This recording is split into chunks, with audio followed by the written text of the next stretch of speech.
कैसे गया तुम लोगों का टेस्ट, मेजर टेस्ट?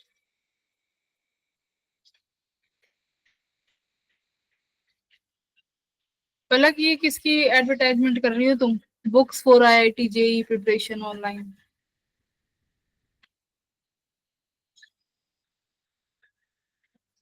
लेफ्ट ही कर दी मीटिंग।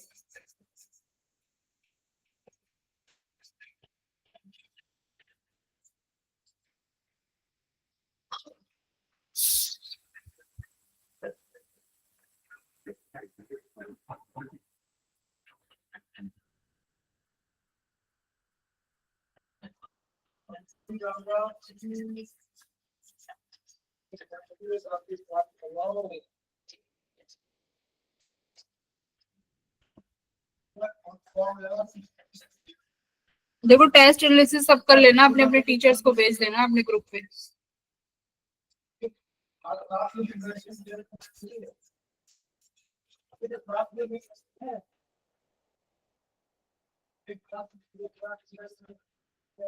मैंने जो डीपीपी सॉल्व करी है मैंने आपको पर्सनली भेजी। वो अब तो ग्रुप बन गया तुम लोगों का। मैं उसे भेजी। ग्रुप पे और मैम जैसे कोई डाउट आता है तो मैं पर्सनली उस वाले ग्रुप पे पूछ सकते हैं। सब ग्रुप पे सब शेयर करना है ग्रुप पे। क्लास में क्यों छुट्टी कर रहे हो, क्लास से क्यों जल्दी चले गए, क्लास में लेट क्यों आए, ठीक है। किसी दिन क्लास में एब्सेंट होना है तो उस दिन आपको बताना पड़ेगा टीचर्स को, ठीक है। डीपीपी क्यों नहीं शेयर हुई, सब चीज उसी में, बस टीचर्स हैं और तुम लोग हो, एक स्टूडेंट। Okay ma'am. और तो कोई नहीं है ना उसमें, बस टीचर्स हैं और एक आप इंडिविजुअल हो, कोई और कोई बच्चा नहीं है आपके ग्रुप में।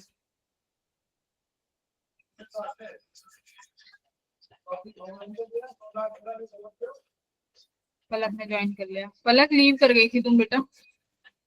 यस अच्छा पलक डीपी, पलक अपनी वो डीपी रिमूव करके आई है। अरे बेटा मैंने तो ऐसे ही बोल दिया था जस्ट। तुम लोग भी ना इतना दिल पे ले लेते हो बातों को। दिल पे बस एक ही चीज लेनी है, पढ़ाई की बातें, है ना, और नहीं लेनी कुछ भी।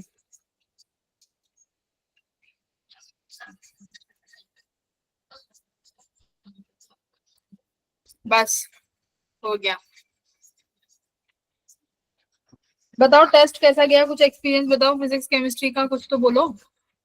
इतने भी और बच्चे ज्वाइन कर रहे हैं। फिजिक्स में तो भाई तुम लोगों के मार्क्स अच्छे नहीं आए, क्या करके आए हो फिजिक्स में? और ये गर्व, 1 घंटे की क्लास क्यों अटेंड कर रहे हो?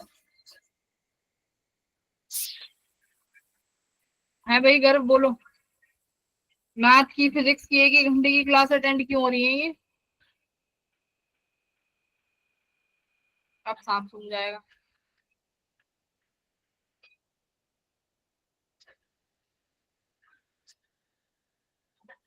देखो जिसके 50 60 मार्क्स आए हैं फिर भी ठीक है, 50 60 नंबर ठीक है। 50 60 नंबर यानी तुमने कितने क्वेश्चन सही करे होंगे? 12 13 तो करे होंगे। 12 13 तो करे होंगे। 12 13 क्वेश्चन तो भाई इतने तो करने ही है फिजिक्स में। 12 13 से अगर कम, और पेपर देख अभी मैं तुम्हें कराऊंगी, कितने सवाल तो रिपीटेड थे, 3 4 क्वेश्चन तो रिपीटेड है। और फिर भी अगर तुम 50 से कम लेके मैम आ रहे हो। एग्जाम इजी था हम्म। मैम, बट प्रिपरेशन में पेपर इजी था बट प्रिपरेशन की मिस्टेक हो गई थी। रिवीजन मैम जो करनी थी वो नहीं कर पाए थे, अब जिसकी करी थी मैम उसके क्वेश्चन ज्यादा आए नहीं थे। तुम्हें टीचर्स ने जो क्लास में कराया उसके अलावा कोई और टॉपिक पढ़ना ही नहीं है, फिर टीचर्स क्यों बैठे हैं यहाँ पे बताने के लिए कि कहाँ से टॉपिक पढ़ना है? मैम हाँ, बाकी पेपर मैंने री अटेम्प्ट करा था तो मैम काफी इजी था पेपर। पेपर तो बहुत इजी था। मैं तो फिजिक्स का पेपर देख के ये बोल रही थी, मतलब मेरे को 30 मिनट से ज्यादा नहीं लगे उस पेपर में, फिजिक्स के पेपर में। इस बार का पेपर, चलो पहले जो पेपर आया था जैसे करंट इलेक्ट्रिसिटी का पेपर था, उसे मेरे को सॉल्व करने में समय लगा था। ये पेपर तो मैं देख के कह रही थी, बताओ ये पेपर आया, बच्चे इसमें भी 20 30 नंबर लेके आ रहे हैं। अगर बेटा ऐसी तैयारी करोगे तो फिर जेई में कैसे करोगे आप लोग? तो मैम असाइनमेंट आप लोगों एनालिसिस के में पास बस शेयर। सिली मिस्टेक्स ही आएंगे। हाँ, तो ये तुम्हारे पास मौका है, देखो यही मौका है सुधारने का चीजों को।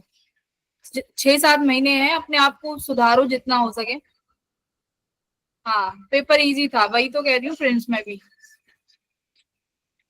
अंजलि बेटा कैसा गया पेपर? अंजलि, अंजलि ये कभी नहीं बोलती, मुझे तो इस पर डाउट आता है, पता नहीं बैठती भी है कि नहीं बैठती।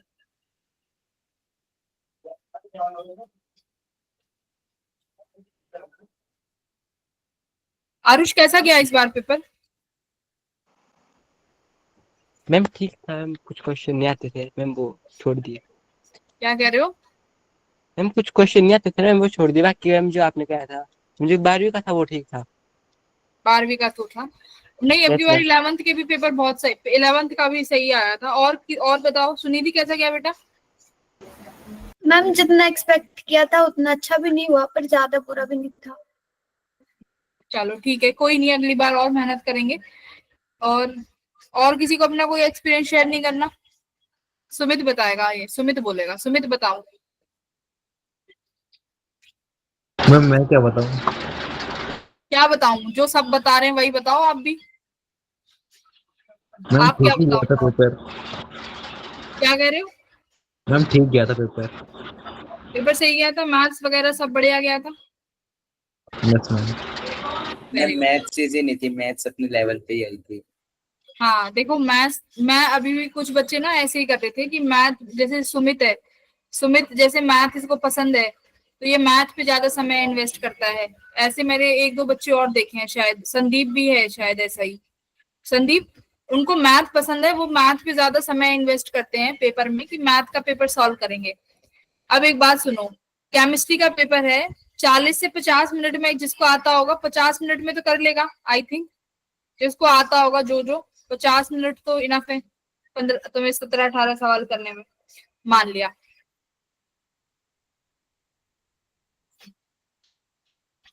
है ना? ओके, अब बात आती है, बचा अब तुम्हारा फिजिक्स, अब बची तुम्हारी मैथ।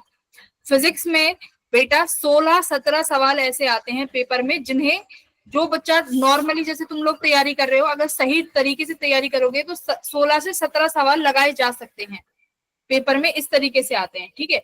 मैथ में चाहे तुम कितनी से कड़ी मेहनत कर लो, पेपर ही इतना लेंथी होता है कि सवाल आते हुए भी 8 या 10 से ज्यादा नहीं अटेम्प्ट होते। मेरी बात सुनो, मैथ के पेपर में जो तुम्हारे पास 1 घंटा बचेगा, पेपर लेंथ ही इतना होता है कि अगर तुम्हें सवाल आते भी हैं ना, तो 8 या 10 मैक्सिमम सॉल्व हो पाते हैं। ये आप हर्षित सर से भी पूछ लेना। 10 क्वेश्चन उन्होंने भी बताया होगा आई थिंक, कि 10-12 मैक्स लगते हैं। बताया था क्या सर ने? मैम सर कह रहे थे कि अगर अपनी तरफ से 4 भी सही करके आओगे तो बहुत है। मैं वही बता रही हूँ, मैं वही आ रही हूँ। जो बहुत ब्रिलियंट बच्चे होते हैं, जो एडवांस निकालते हैं, अगर वो मैथ में 5 भी सवाल सही करके आए ना, तो भी तुम्हारे बहुत अच्छे मार्क्स आ जाएंगे मैथ में। तो तुम्हारी रैंक कौन डिसाइड करेगी भाई? तुम्हारी रैंक तो फिजिक्स डिसाइड करेगी, जिसे तुम ध्यान ही नहीं दे रहे हो। मैथ में एक बार बताओ, जो मैथ में जो बच्चा बिल्कुल बिल्कुल नहीं पढ़ रहा, वो कितने सवाल लगा देगा? 2, 1 या 2 तो लगा देगा वो। और जो बहुत पढ़ रहा है वो भी 5-6 लगा पा रहा है, तो डिफरेंस इतना नहीं आया। लेकिन फिजिक्स में जो बच्चा बैठ के पढ़ रहा है अच्छे से, वो 22-23 सवाल तक भी लगा के आते हैं। और जो नहीं पढ़ रहे भाई, उनका तो कुछ कर ही नहीं सकते। तो फिजिक्स ही है जो तुम्हारा अच्छा रैंक दिलाएगी तुम्हें। तो इसी पे मेहनत थोड़ी सी करनी शुरू कर दो। और एक केमिस्ट्री में कुछ बच्चे नेगेटिव ज्यादा करते हैं, तो केमिस्ट्री में नेगेटिव नहीं करने हैं। अब जरा डिस्कस कर लेते हैं पेपर कि क्या आया है।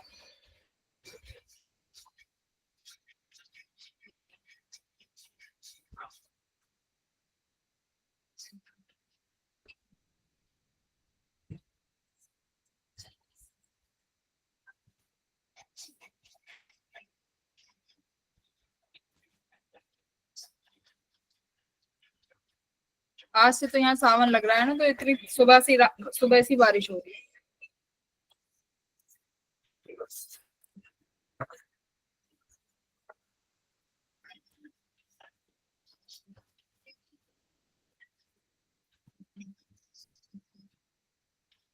चलो,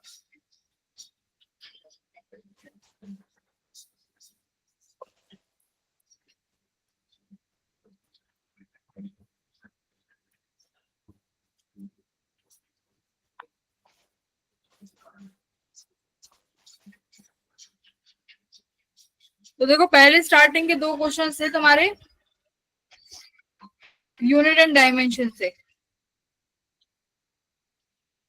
क्या रहा? दोनों क्वेश्चंस हो गए होंगे। Yes ma'am. सिंपल सी बात है। क्या पहला सवाल क्या कह रहा है? एक यूनिट लेस क्वांटिटी है। यूनिट लेस मतलब जैसे तुम्हारा थीटा हो गया, है ना? थीटा यूनिट लेस क्वांटिटी एक है कि नहीं है? Theta, theta is a unit less quantity. Ma'am है। और चेंज, किसी भी चीज में चेंज निकालो, जैसे चेंज इन लेंथ, ये भी कैसी क्वांटिटी है? चेंज भी एक तुम्हारी यूनिट लेस क्वांटिटी होगी, है ना? यूनिट लेस क्वांटिटी का मतलब होता है जैसे कि L बाय एल हो गया तो ये चीज यूनिट लेस हो गई, वॉल्यूम बाय वॉल्यूम हो गया तो वो चीज यूनिट लेस हो गई, उसके पास कोई यूनिट नहीं है। अब थीटा भी यूनिट लेस है ना? Theta is a unit less quantity और नॉट? इसके पास बस क्या है? हाँ, तो थीटा के पास डायमेंशंस हैं कि नहीं है? थीटा के पास कोई डायमेंशन नहीं है, डायमेंशन लेस है। तो यही पूछ रहा है कि अगर कोई यूनिट तो होती है ना। हाँ, मतलब यूनिट, थीटा को आप रेडियन बोल देते हो, वो उसकी एसआई यूनिट हो गई, उसका नाम हो गया थीटा का, जैसे यूनिट हो गई SI unit. But dimension less quantity theta. हाँ, थीटा कैसी क्वांटिटी है? डायमेंशन लेस क्वांटिटी है, ना मास है, ना लेंथ है, ना टाइम है, ना टेम्परेचर है, बस इसके पास एक एसआई यूनिट है। ऐसी चेंज इन लेंथ में बोलूं, चेंज इन लेंथ का कोई एग्जांपल दो। जैसे आप स्ट्रेन बोलते हो ना, स्ट्रेन का एग्जांपल हो गया, जैसे लेंथ अपॉन हेल्थ, कितना चेंज हुआ। तो स्ट्रेन भी कैसी क्वांटिटी है भाई? ये भी यूनिट लेस क्वांटिटी है, कोई यूनिट नहीं है इसके पास, डायमेंशंस भी नहीं है, डायमेंशन लेस भी है। तो क्या बोला है कि एक यूनिट लेस क्वांटिटी कैसी क्वांटिटी होती है? क्या हमेशा नॉन जीरो डायमेंशंस होते हैं? क्या हम ऑलवेज होते हैं? No ma'am. क्या हमेशा नॉन जीरो डायमेंशन मिलेगा? No ma'am. मैम हो ही नहीं सकता नॉन जीरो। हाँ, नॉन जीरो तो हो ही नहीं सकता ना। तो कौन सा ऑप्शन सही रहेगा इसमें आपका? Option number A option. तो option number A, very good. Question number second, Boltzmann constant. अब देखो यहाँ तुम्हारा बोल्ट्जमैन कांस्टेंट क्लास 11th में कहाँ यूज होता था? थर्मो में। इक्विपार्टीशन ऑफ एनर्जी याद करो, डिग्री ऑफ फ्रीडम में। Yes ma'am. Degree of freedom में वहीं पढ़ा होगा तुमने, उसके बाद तो आई थिंक पढ़ा ही नहीं होगा।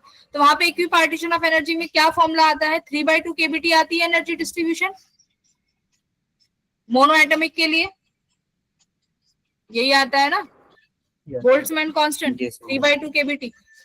तो ये एनर्जी में आ गया तुम्हारा, तो इसका मतलब तुम्हें ये बोल्ट्जमैन कांस्टेंट निकालना है। तो क्या हो जाएगा बोल्ट्जमैन कांस्टेंट? बताओ यहाँ से। 3/2 तो खुद कांस्टेंट है, ये तो आएगा टी बेटा। यहाँ पर टी क्या है? टेम्परेचर है, याद रखना, ये टी टेम्परेचर है। तो energy upon T equals to तुम्हारा बोल्ट्जमैन कांस्टेंट, यहाँ से याद कर लेते।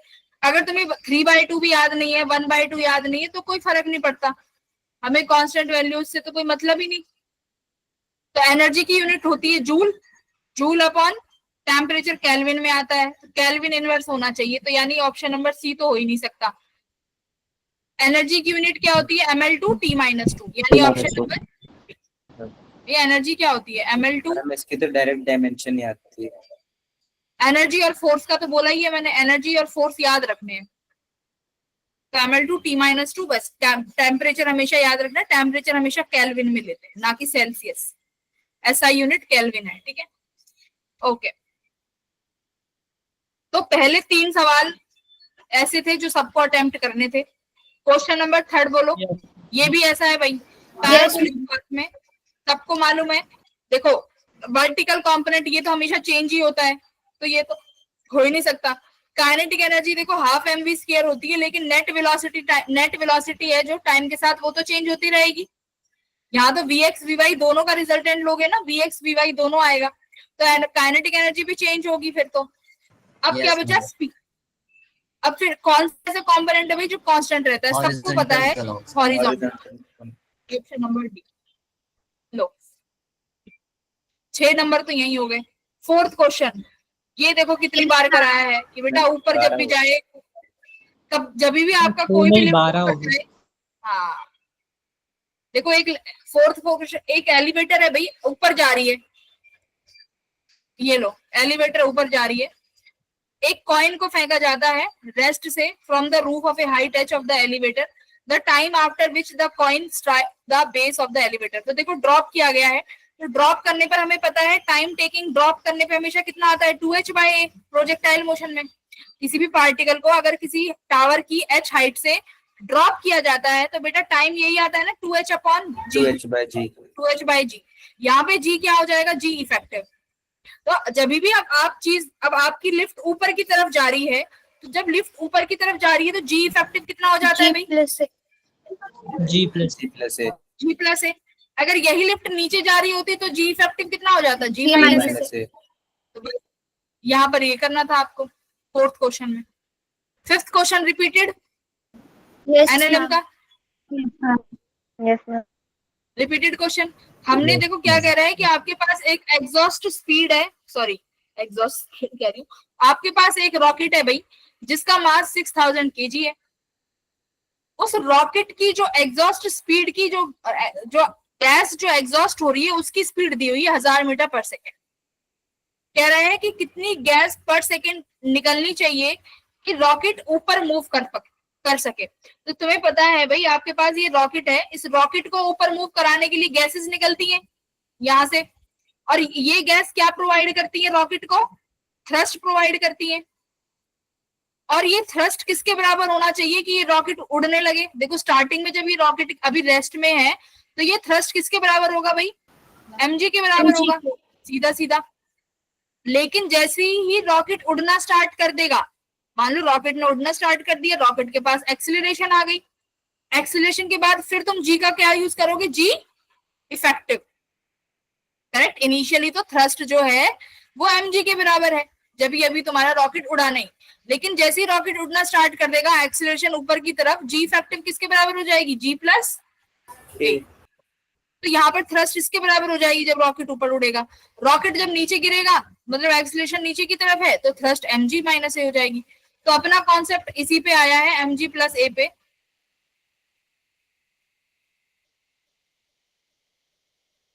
बताओ थ्रस्ट का क्या फॉर्मूला होगा भाई, थ्रस्ट क्या है, फोर्स है, फोर्स है ना thrust, thrust is a force. कौन सी, थ्रस्ट में आपको m dv/dt plus v dm/dt, देखो ऐसे तो लिखोगे इक्वल्स टू mg। भाई फोर्स क्या होता है, dp/dt होता है ना, सेकेंड लॉ ऑफ मोशन। अब p को आप m भी लिख सकते हो, यहाँ से mv। तो एक बार मास का और एक बार वेलोसिटी का। अब जब जनरल केस करते हैं वहां पर मास चेंज नहीं होता, लेकिन इस केस में क्या चेंज होगा भाई, मास का चेंज होगा। तो हमारे पास यहाँ पर कौन सी इक्वेशन बनेगी, देखो dm/dt इंटू वेलोसिटी किसके बराबर होगी, mg के बराबर होगी। अब वेलोसिटी किसकी है, ये v किसकी है, यहाँ पर जो ये v वेलोसिटी है बेटा, ये किसकी वेलोसिटी है, एग्जॉस्ट स्पीड है ना, एग्जॉस्ट स्पीड है कि आपके रॉकेट की जो गैसेस हैं उनकी एग्जॉस्ट स्पीड कितनी है 1000, तो 1000 लिखा। dm/dt का क्या मतलब है, यहाँ पे dm/dt का मतलब है कि जो आपका फ्यूल है, जो आपकी गैसेस है पर सेकंड कितना रिलीज कर रही है, कितना रिलीज हो रही है, ठीक है, कितनी गैस हर सेकंड रिलीज हो रही है या कितना फ्यूल बर्स्ट हो रहा है, सेम ही बात है। dm/dt equals to mg। Rocket का मास कितना है भाई, 6000 मल्टीप्लाई बाय 10। रिपीटेड क्वेश्चन कितना आ गया भाई, dm/dt 60 kg, यानी हर सेकंड 60 किलो फ्यूल एग्जॉस्ट हो रहा है, 60 kg गैसेस रिलीज हो रही है, ठीक है। तो ये हो गया तुम्हारा, ये रिपीटेड था। तो ये अभी तक 5 क्वेश्चन यानी 20 सवाल। ये 20 सवाल तो भाई 20 क्वेश्चन, 20 नंबर तो तुम सबके फ्री के नंबर थे, 20 नंबर्स।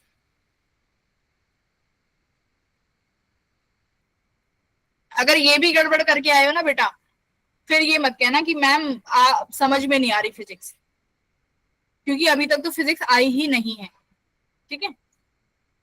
इसमें दिक्कत तुम्हारी है, फिर साफ साफ बता रही हूँ। मुझे इतना गुस्सा आया है मार्क्स देख के छोड़ो पर, 3 ब्लॉक है भाई, मास m 2m 3m। देखो ये क्वेश्चन एक बार समझने की कोशिश करेंगे। Connected by strings as shown in the figure, after an upward force F is applied on mass m, एक अपवर्ड फोर्स लगाई जाती है मास m पे, जिसकी वजह से सारे मास कैसे मूव कर रहे हैं भाई, कांस्टेंट स्पीड से मूव कर रहे हैं। अगर आपने फोर्स लगाया है, एक्सटर्नल फोर्स लगाया है, तो एक्सीलरेशन आनी चाहिए कि नहीं आनी चाहिए? Yes ma'am. आनी चाहिए। यहाँ एक्सीलरेशन ही नहीं आ रही। इसने बोला है ना कांस्टेंट स्पीड है, स्पीड कांस्टेंट है।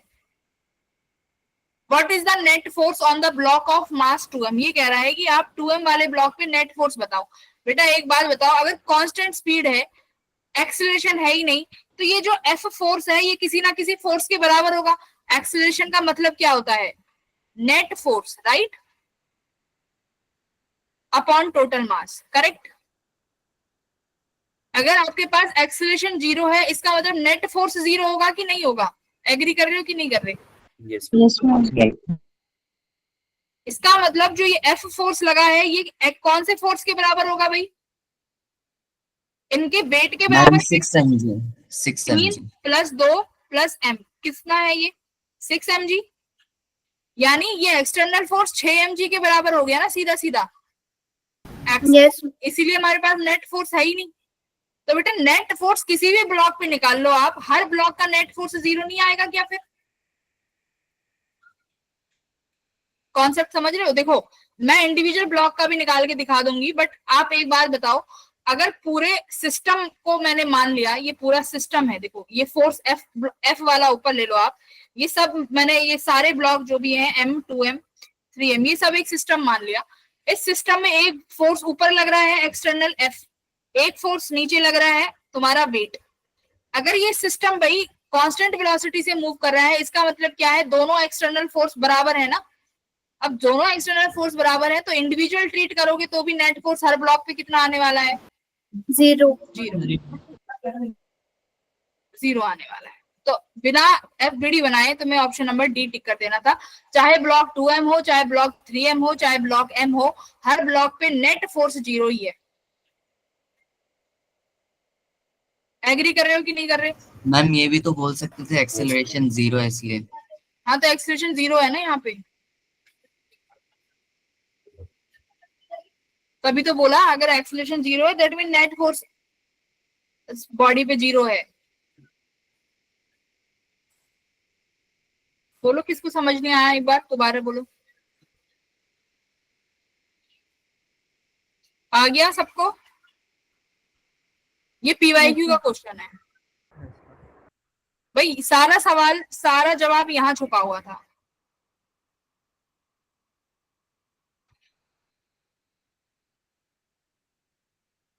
ये क्या हो गया?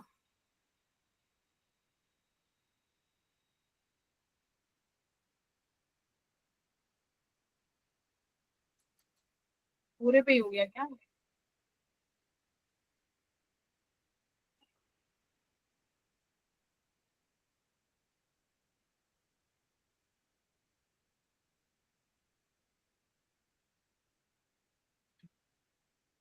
इसमें तो अंडू भी नहीं हो रहा।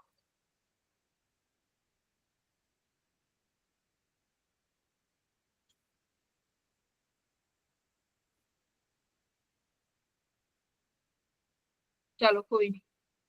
6th क्वेश्चन क्लियर है। 7th पे आते हैं। 7th क्या, देखो देखो क्या कह रहा है, A और B वेक्टर है, दोनों के बीच में एंगल पूछ रहा है tan थीटा, कैसे निकालेंगे?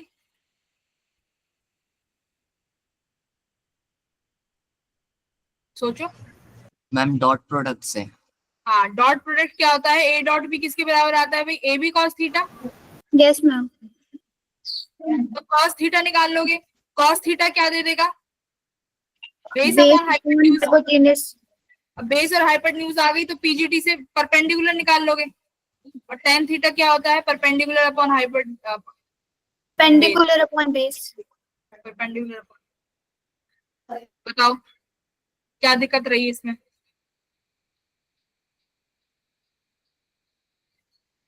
डॉट प्रोडक्ट करना आता है? तो ये देखो मॉड होता है, ठीक है, ए बी का, ए का मॉड बी का मॉड, फिर दोनों का मल्टीप्लाई करते हैं, हो जाएगा 7। Yes ma'am. आगे बढ़े, पता नहीं कहाँ गड़बड़ करके आए हो। क्वेश्चन नंबर 8 बताओ। देखो ये थोड़ा सा मैं मान सकती हूँ कि ये क्वेश्चन थोड़ा सा नहीं हुआ होगा, ठीक है, क्योंकि थोड़ा सा कैलकुलेशन है इसमें और थोड़ा सोचने वाली चीजें भी है कि क्या कह रहा है कि आर और एच हॉरिजॉन्टल रेंज है, एच जो है भाई वो मैक्सिमम हाइट है तुम्हारी जो कि एक प्रोजेक्टाइल अटेंड कर सकता है। तो पूछ रहा है कि बताओ स्पीड ऑफ प्रोजेक्शन क्या होगी। तो यानी आप यू जो है आर और एच के फॉर्म में पूछना चाह रहा है, यू को, स्पीड को, जो यू है, मतलब आपने कोई भी प्रोजेक्टाइल अगर ऐसे थ्रो किया है यू वेलोसिटी से, तो वो वेलोसिटी आर और एच के टर्म्स में बतानी है।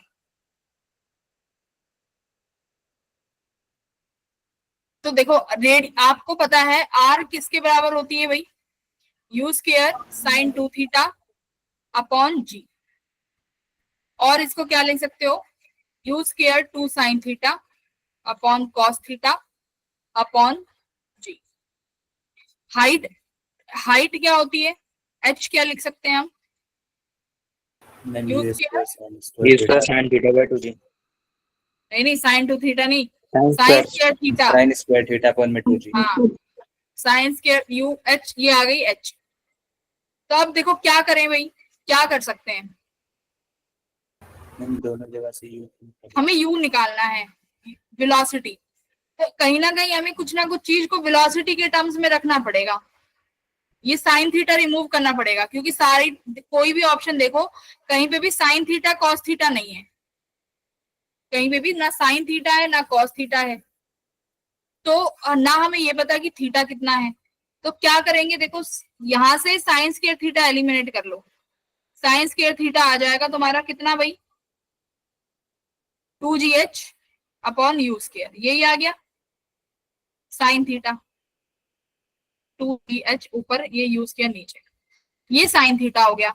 साइन थीटा की वैल्यू आ जाएगी एच के टर्म्स में, कॉस थीटा भी आ जाएगा, है देखो आ जाएगा ना भाई, R equals to u square 2 यहाँ पर आ गया, साइन थीटा क्या लिख सकते हो, under root 2gh upon u square, u square cos theta क्या लिख सकते हो भाई, 1 minus sine theta, cos theta क्या होता है, 1 कॉस थीटा होता है 1 माइनस साइन स्क्वायर थीटा, वो वाली cos square theta, ma'am root आएगा ना। Cos square theta plus sine square theta equals to 1, ये होती है ना। तो कॉस साइन हमें क्या निकालना है, कॉस स्क्वायर निकालना है ना, तो कॉस स्क्वायर थीटा किसके बराबर हो जाएगा, 1 माइनस साइन स्क्वायर थीटा, और ये स्क्वायर हटा के रूट लग जाएगा इस पे, ठीक है। तो देखो कॉस थीटा क्या लिख दोगे तुम, 1 minus 2gh upon u square, एक और रूट आएगा ना शायद अंदर में, अच्छा नहीं साइन स्क्वायर है, साइन स्क्वायर तो सिर्फ इतना ही बनेगा अपॉन जी। देखो बेटा जी सही लग रहा है, कुछ कुछ शक्ल सही लग रही है सवाल की। अब क्या करें इसको, अब कैसे कर सकते हो, रूट हटाना पड़ेगा, रूट हटाते ही चीजें सॉल्व हो जाएंगी क्या, रूट हटाने के बाद कि नहीं होंगी, रूट हटा के, रूट हटा के देख लो एक बार, है इसको कर दो रेंज का स्क्वायर, ये क्या हो जाएगा 4u4, ग्रेविटी का स्क्वायर हो जाएगा, ये हो जाएगा तुम्हारे पास 2gh अपॉन यू स्क्वायर, ये हो जाएगा 1 minus 2gh upon u square, squaring both side, ठीक है। क्लियर है, देखो कोई गड़बड़ तो नहीं है, एक बार कैलकुलेशन देखते रहना बेटा साथ साथ, अभी तक तो आई थिंक कोई गड़बड़ नहीं लग रही मुझे। अब क्या करें, ये u4 तो कट ही जाएगा, फिर कैसे निकलेगी u की वैल्यू,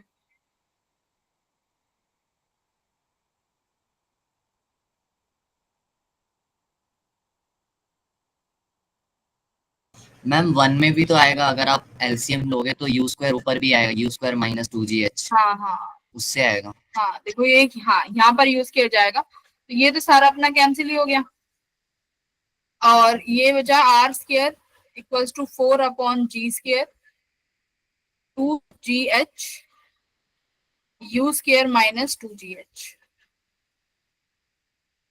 भाई इसको रीअरेंज करो बेटा जी,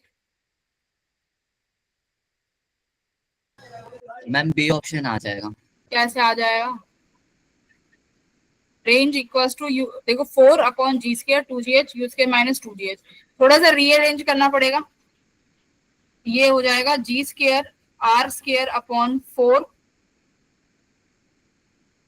4 दूनी 8 ही हो जाएगा, 8 GH equals to u square minus 2gh, है ना? देखो अब ठीक है, तो g square r Yes. Square upon 8gh, इसको प्लस में ले आओ 2gh को, आ गया, है ना? ये हो गया यू स्क्वायर, ठीक है? देखो कर लिया हमने भी, हमें एक चीज बस इसको रूट कर दो अब, सही है? तो ऑप्शन नंबर देखो कौन सा है, जी स्क्वायर आर स्क्वायर, ये तो हमारा जी स्क्वायर आ रहा है बेटा यहाँ से तो। मैम एक बार जी कैंसिल हो मैम, B कॉमन option। लेके। मैम अपॉन वाला जी कट जाएगा ना नीचे वाले के साथ, एक जी। हाँ ये वाला हटा दो, g r square upon 8h plus 2gh, option number B आ गया। ठीक है?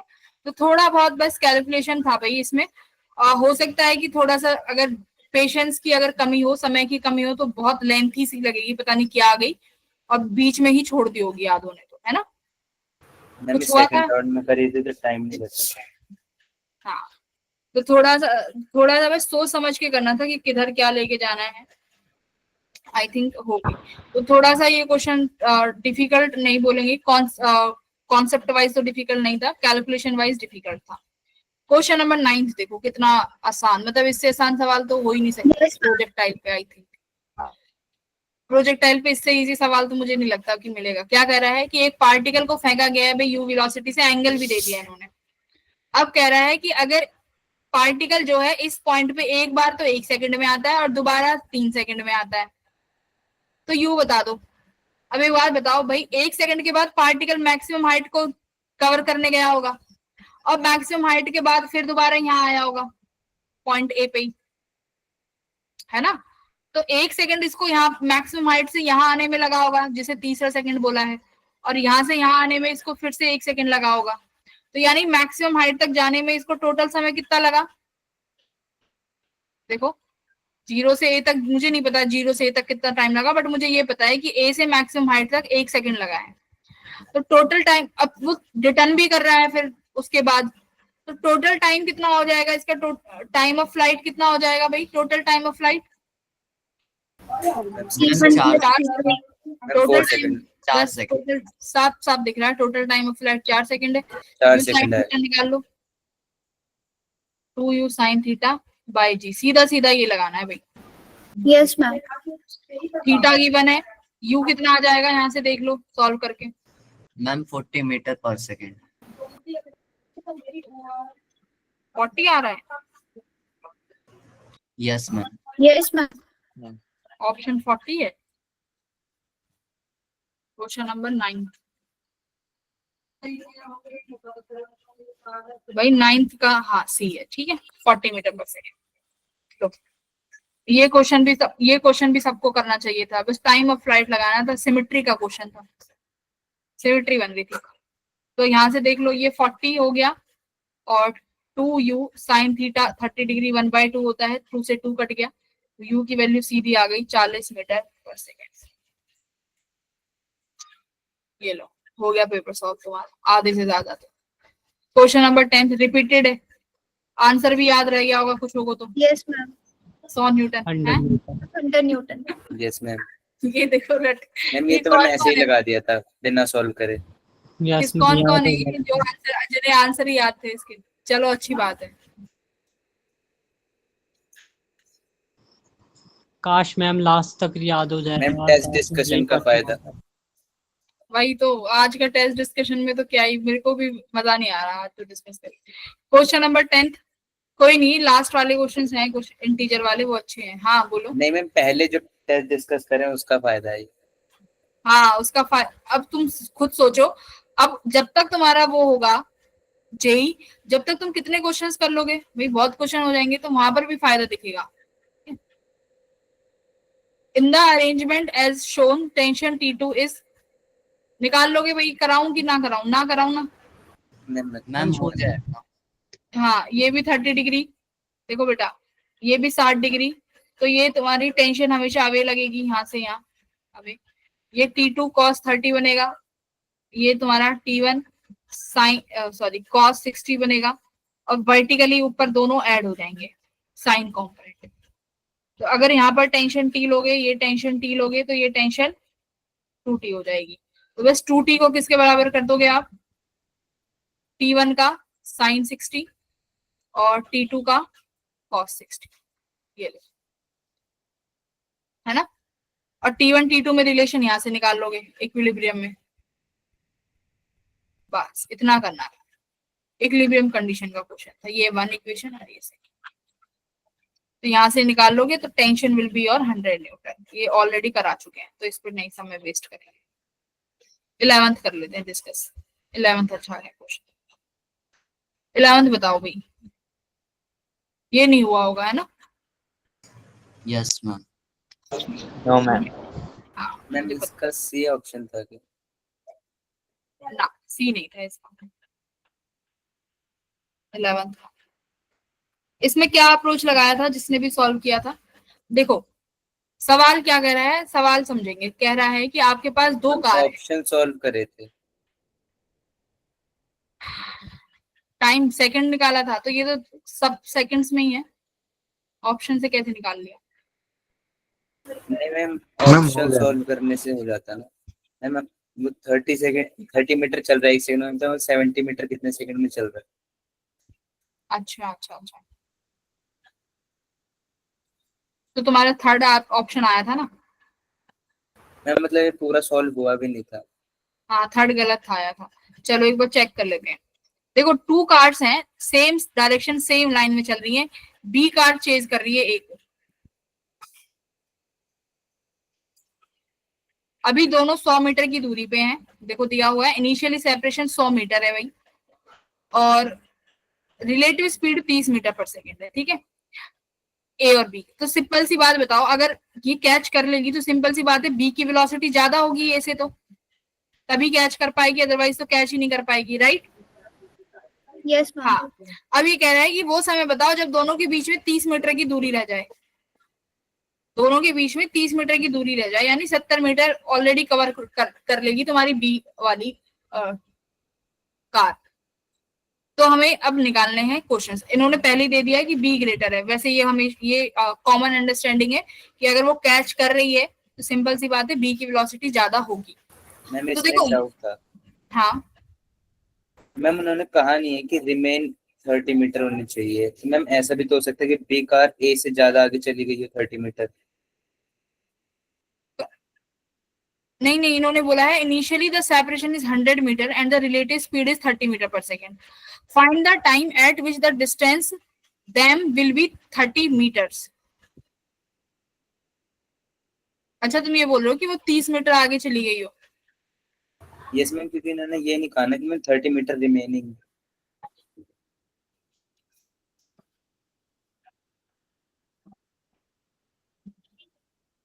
Find the time at which the distance between them will be 30 minute. देखो वो तो फिर ओवरटेक के बाद होगा ना, एक कंडीशन आएगी ओवरटेक वाली, जब वो उसको ओवरटेक कर लेगी तो वो ओवरटेक कंडीशन में चला जाएगा। अभी तो इन्होंने बोला है कि वो समय निकालो जब eight which the distance between them will be 30 minute. तुम्हारी बात भी ठीक है, इन्होंने जस्टिफाई नहीं किया कंप्लीट स्टेटमेंट, भी आगे भी जा सकती है, पर वो तब होगा जब पहले 100 मीटर कंप्लीट करेगी, है ना। मैम हमें नहीं पता ना कि उसने कंप्लीट करा या नहीं करा, हमें नहीं, तो बस नहीं, ये पता नहीं कि 30 मीटर का गैप है। ना ना ना ना, नहीं नहीं, देखो उसमें पता, उसमें कंडीशन अलग आती है ओवरटेक वाली। अभी सॉल्व करेंगे तो तुम देख लेना, दोनों ही कर लेंगे, ठीक है। अब एक चीज देखो, अब इन्होंने बोला क्या है कि जो रिलेटिव वेलोसिटी है, कहाँ गया, कुछ बोला था ना इन्होंने, हाँ, such that the relative velocity is directly proportional to the distance between them। यानी जो v रिलेटिव है बेटा वो किसके प्रोपोर्शनल है, किसी उनके बीच के डिस्टेंस पे डायरेक्टली प्रोपोर्शनल है। तो मैं प्रोपोर्शनल को हटा के कोई कांस्टेंट यूज कर लेती हूँ kx, हमने यूज कर लिया kx।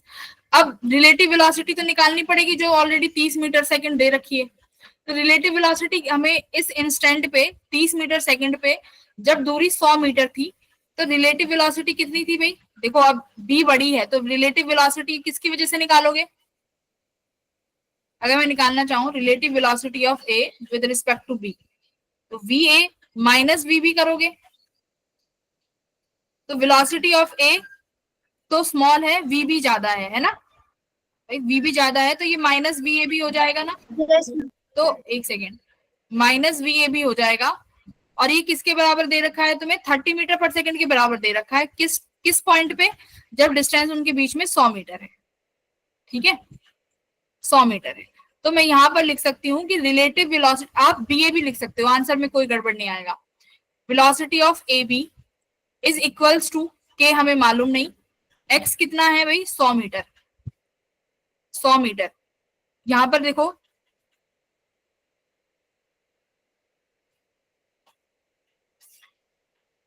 अरे रफ हो जा, हीट हो चुका है भी, कोई नहीं। तो आप लिखोगे velocity of A B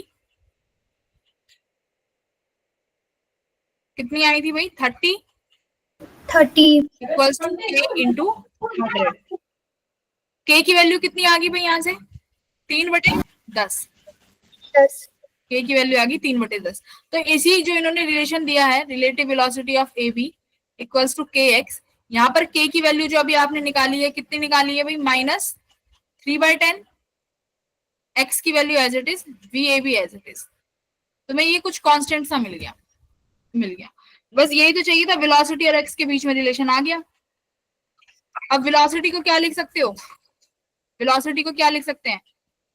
dx/dt। dx upon dt. बस यहां से वही करना है, देखना भी, dx/dt इक्वल्स टू -3/10x। जरा इनको एक साथ करो, dx अपॉन x यहाँ आ जाएगा, -3/10 dt यहाँ चला जाएगा। ठीक है, इंटीग्रेट कर देंगे भाई। क्या करना है बताओ? किसी जीरो समय पे, देखो वो इंस्टेंट हमने माना है, जीरो समय पे डिस्टेंस कितनी थी उन दोनों के बीच में? 100 मीटर। उसी इंस्टेंट पे जब से तुमने कैलकुलेट करना शुरू किया है, उस जीरो समय पे उनके दूरी थी 100 मीटर। कितने समय पे वो दूरी कितनी रह जाएगी? 30 मीटर। 3 टाइम पे 30. कितने समय में वो दूरी 30 रह जाएगी? तो इतने समय में रह जाएगी कितना? dx/x क्या बनेगा? log 30/100। करेक्ट।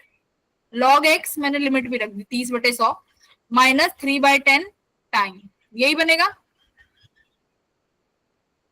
तो टाइम देखो कितना आ जाएगा भाई, इसको यहाँ ले जाओ, -10/3 log कितना बचा? ये 3/10। ठीक है, ये माइनस साइन है तो log को क्या कर सकते हो? रिवर्स कर दो, रिवर्स कर देंगे. तो कितना बचेगा? 10/3 log कितना आ जाएगा? 10/3 सेकेंड्स। बस इतना करना था भाई इसमें। ये मैम एक बार पर्पल वाला दोबारा बता दो, ये नीचे का तो सब समझ में कैलकुलेशन, पर्पल वाला बता देते, ठीक है। देखो ये क्या कह रहा है कि रिलेटिव स्पीड डिपेंडेंट है उन दोनों के बीच की दूरी पे। तो रिलेटिव स्पीड डायरेक्टली प्रोपोर्शनल है एक्स के। मैंने यहाँ पर एक कांस्टेंट मान लिया कि इस कांस्टेंट पे डिपेंड कर रहा है, मतलब इस गति से जो भी तुम्हारी चीजें चेंज हो रही है इस कांस्टेंट पे डिपेंड कर रही है। तो वी ए बी उस इंस्टेंट पे तुम्हें दिया हुआ है 30 मीटर की स्पीड और 100 मीटर का दूरी। तो पर्टिकुलर टाइम के लिए तुमने रखा कि 30 मीटर पर सेकंड रिलेटिव स्पीड है, एक्स की वैल्यू 100 है, वहां से आपने के फाइंड किया कि इस के की वैल्यू कितनी है, के फाइंड किया। फिर जो तुम्हारा इनिशियल रिलेशन था उसमें के की वैल्यू रख दी आपने, के की वैल्यू रखती सारा काम सॉल्व हो जाएगा। वेलोसिटी को रख सकते हो एक्स के टर्म्स में, क्योंकि तुम्हें दिख रहा है कि एक्स के टर्म में आया है तो वेलोसिटी को भी एक्स के टर्म्स में रखेंगे। वेलोसिटी को फिर एक्स के टर्म्स में रख दिया। उसके बाद अब क्या करना है? हमें एक्स निकालना है, हमें निकालना है समय, कि किस समय पे जो डिस्टेंस है वो 30 मीटर रह जाएगी। तो लिमिट्स लगा दोगे कि जीरो समय पे 100 मीटर थी, कितने समय पे 30 रह जाएगी। तो लिमिट्स टी टाइम पे लिमिट क्या रख दी? 30 रख दी। सही है। yes, ma'am. ये रिलेशन तुम्हें किसी में भी दे सकते हैं, एक्सीलरेशन के बीच में नहीं देते क्या? एक्सीलरेशन जो है वो वेरी कर रही है के एक्स से, देते हैं ना। एक्सीलरेशन बेटा के एक्स से वेरी कर रही है, बता दो इतने टी टाइम में तुम्हारा, कितने समय में तुम्हारा पार्टिकल जो है रेस्ट में आ जाएगा, सवाल देते हैं। फिर अल्फा को पहले वेलोसिटी vdv बाय dx में रखते हो, फिर यहां से वैल्यू निकालते हो। उसी तरीके का एक क्वेश्चन था ये।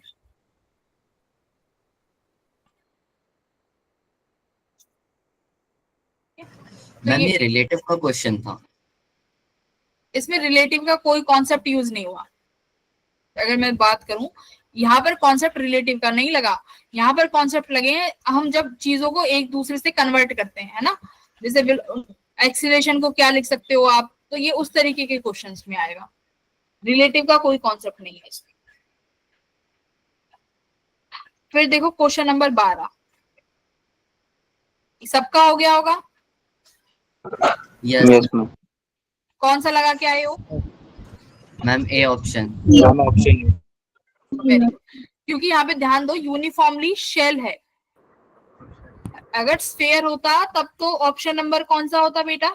अगर स्फेयर होता तो वेरी गुड मैम बी होता। बी। अगर B स्फेयर होता तो बी आता। ये शेल है, तो शेल में सिंपल सी बात है, चार्ज तो हमेशा सरफेस पे ही रहना है, तो इनसाइड इलेक्ट्रिक फील्ड आनी है 0। तो यहाँ पर 0 इलेक्ट्रिक फील्ड, यहाँ मैक्सिमम ये लो। ये क्वेश्चन भी सबको करना था। तो 8-9 सवाल ये देखो, ये रिपीटेड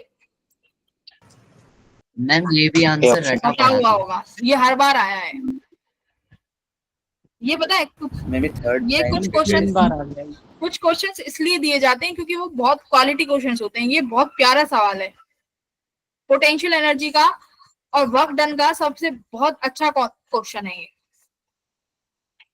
अच्छा ये लो, ये तो मैंने क्लास में ही कराया था भाई, फेस वाला। हाँ मैम बी आ जाएगा। यस मैम आप ये एक क्यूब है।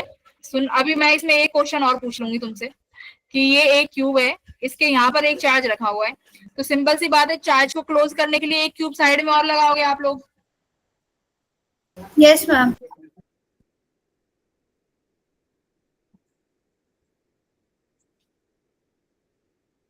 ठीक है, ये आपने एक क्यूब बना दिया थी, बढ़िया बना दिया मैंने तो। ठीक है, ये क्यूब बना दी, इसको इनक्लोज कर दिया, तो मतलब इस पूरे चार्ज को जब आपने इनक्लोज किया तो फ्लक्स आपका कितना निकला? Q by epsilon not. But ये जो फ्लक्स निकला है ये कितने क्यूब की वजह से है भाई? 2 क्यूब की वजह से। 2 क्यूब की वजह से क्यू बाय एप्सिलॉन नॉट है, तो एक क्यूब की वजह से कितना होगा? मैम आपका Q by Q by 2 epsilon naught. अब मुझे बताओ कि एक सरफेस की वजह से कितना होगा? मैंने कराया था, नोट्स कभी खोल के देखे हो तो। एक सरफेस की वजह से कितना होगा? Ma'am Q by 10 epsilon naught. Very good, Q by 10 epsilon naught. क्योंकि इस वाले केस में क्या होगा, एक क्यूब से सिर्फ 5 सरफेसेस ऐसी होंगी जो फ्लक्स निकालेंगी, बाकी जो जहां पर चार्ज रखा है वहां से फ्लक्स कैसा जाएगा? इसको ऐसे क्रॉस करते हुए, ऐसे, है ना। ये इसको चीरते हुए नहीं जाएगा, देखो बाकियों से तो चीरते हुए जा रहा है, जो भी है क्रॉस करते हुए। जहां पर ये चार्ज खुद रखा हुआ है वहां पर फ्लक्स कैसे निकलेगी? स्लाइड करते हुए, करेक्ट। तो जहां पर ये चार्ज दोनों क्यूब में रखा होगा, जो इनका कॉमन फेस होगा, वहां पर क्या हो जाएगा? वहां तो फ्लक्स 0 बनाएगा वो सरफेस तो इसीलिए एक क्यूब के कितने सरफेस काम करेंगे? 5 सरफेस। मैम 5। तो आप लिखोगे एक क्यूब जो है 5 सरफेस के बराबर है, तो एक सरफेस जो हो जाएगा Q/10 हो जाएगा। ठीक है। अच्छा, अब इसी को जब हम लोग किसी चार्ज को कॉर्नर पे रखते हैं तब बताओ, कॉर्नर पे चार्ज रखते हैं तो बताओ एक सरफेस से कितना निकलेगा? तो ma'am Q by 8 epsilon naught. Ma'am Q by 8 आ जाएगा। मैम एक साइड से आएगा डी ऑप्शन। अरे क्यू, हाँ Q/8 किससे निकलता है बेटा? जब मैम आप क्यूब कॉर्नर से। पे रखोगे तो ये क्यूब निकलेगा से। क्यूब से। और Q/24 कब निकलेगा भाई? मैम एक साइड आपके से। एक मैम सरफेस। एक साइड से। वेरी गुड, एक सरफेस, है ना। ये सब कराए हैं, वेरी गुड, याद होने चाहिए ये तो तुम्हें टिप्सों पे। 15 क्वेश्चन आई थी, ये तो हो गया होगा, बहुत इजी था। देखो बेटा एक बार देख भी लेते हैं। एक इलेक्ट्रिक फील्ड दी है, ये पोटेंशियल डिफरेंस दिया हुआ है। ये इलेक्ट्रिक फील्ड किसके बराबर होती है? -dV/dr। और dV किसके बराबर हो जाएगा? -E.dr। करेक्ट। अब देखो ये dV जो है ये क्या है? हम इसको बेटा लिखते हैं v final minus v initial. जो ये दिखा होता है ना va माइनस vb, ये किसकी फॉर्म में होता है? ये होता है v final minus v initial equals to minus e। अब तुम्हें पता है r वेक्टर, मैंने तुम्हें बताया था पोजीशन वेक्टर भी कैसे लिखा जाता है भाई, r final minus r initial vector बताया है। जब हमने कुलाम्स लॉ किया था तब भी बताया था कि r वेक्टर बेटा होता है r final minus r initial. तो ये फाइनली तुम्हारा पार्टिकल कहाँ आ रहा है? ए पे आ रहा है, इनिशियली बी से आ रहा है, equals to minus E. Final कौन सा वेक्टर लगाना है आर में?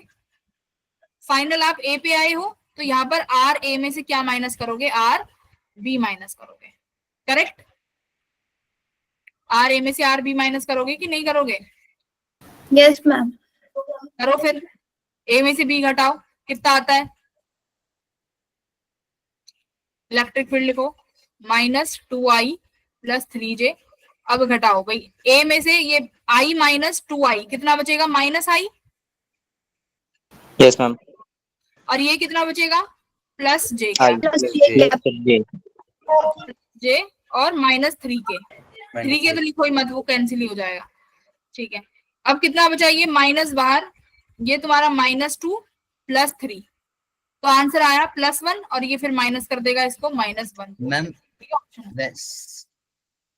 मैम तो ये आरबी को भी हम फाइनल ले सकते हैं ना? ना, नो, आर बी को कैसे फाइनल ले सकते हो? जिन्होंने आर बी को फाइनल लिया है ना, उन्होंने माइनस, ये बाहर वाला माइनस नहीं लगाया होगा फिर।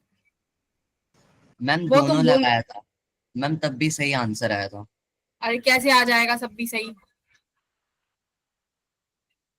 आर फाइनल वो होता है जहां पर तुम्हारा पार्टिकल फाइनली आया है, तुम बी से लेके पार्टिकल को ए पर लेके आए हो तो फाइनली ए पे आए हो, तो फाइनल ए ही रहेगा। पोजीशन वेक्टर का कॉन्सेप्ट यही होता है।